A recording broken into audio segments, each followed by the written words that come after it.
পম্পর বলছি রান্নাঘরে বাইরে থেকে। আমি আজকে দেখাবো চিকেন পাহাড়ি। এখানে বসিয়ে দিয়েছি কড়াইটা, তেলটা গরম হয়ে গেছে। আমি এবারে পেঁয়াজটা দিয়ে দেবো।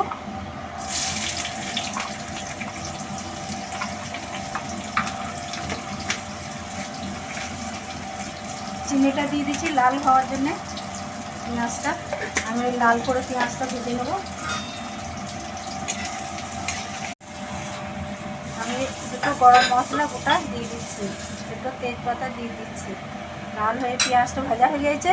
এবার আদা রসুন পেঁয়াজ বাটাটা আমি দিয়ে দিচ্ছি। কিছুক্ষণ আমি লাল করে মশলাটা ভেজে নেব।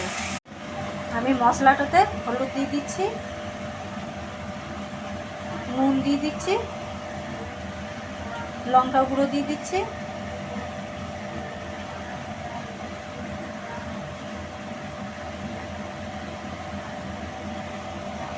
গরম মশলা গুঁড়ো দিয়ে দিচ্ছি।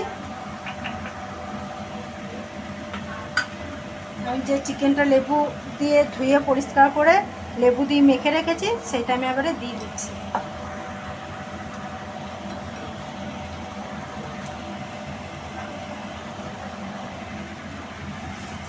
কিছুক্ষণ আমি কষে রাখবো।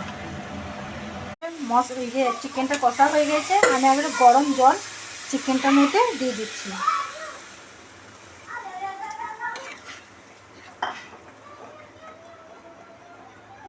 আমি নামিয়ে নিয়েছি কড়াই থেকে পাহাড়ি চিকেন, দেখে না।